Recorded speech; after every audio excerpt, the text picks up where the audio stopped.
Assalamualaikum warahmatullahi wabarakatuh.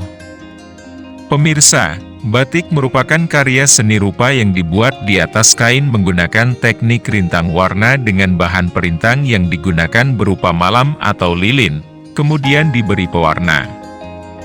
Komponen utama dalam proses membatik tulis selain dari manusia adalah alat dan bahan membatik itu sendiri.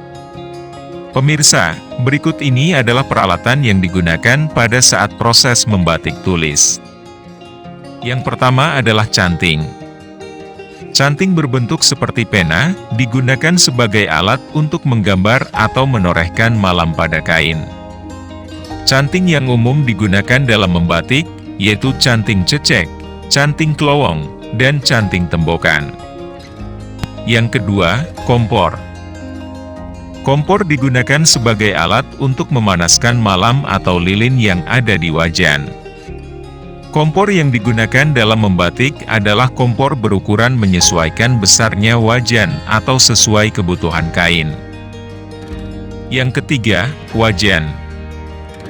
Wajan yang digunakan adalah wajan yang berukuran kecil berbentuk cekung dan bundar. Wajan digunakan sebagai tempat untuk mencairkan malam atau lilin batik. 4. Gawangan. Gawangan adalah alat batik yang digunakan untuk penyangga kain ketika membatik. Dengan gawangan, membatik menjadi lebih nyaman.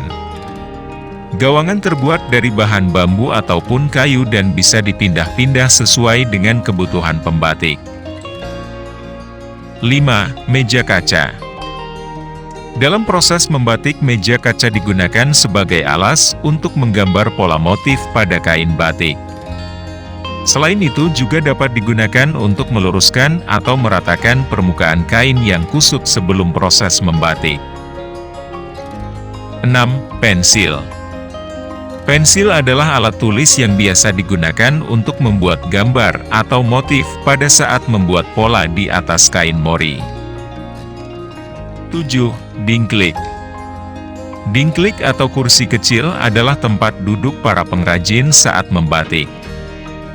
Dingklik terbuat dari bahan kayu ataupun plastik. Namun untuk tinggi dari dingklik ini menyesuaikan dengan tinggi pengrajin, tujuannya adalah kenyamanan. 8. Kain lap. Kain lap digunakan oleh pembatik pada saat proses mencanting. Fungsinya adalah untuk menyeka lilin malam panas yang ada di gagang canting supaya tidak menetes. 9. Kuas.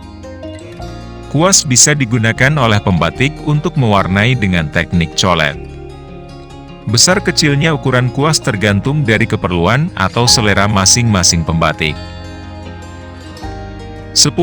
Kertas gambar. Kertas gambar kali ini adalah kertas gambar yang digunakan oleh pembatik untuk membuat desain motif sebelum dipola di atas kain putih. Demikian tadi beberapa alat yang biasanya digunakan oleh pembatik.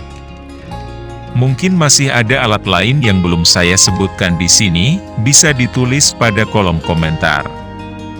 Mohon maaf apabila ada kesalahan kata. Wassalamualaikum warahmatullahi wabarakatuh.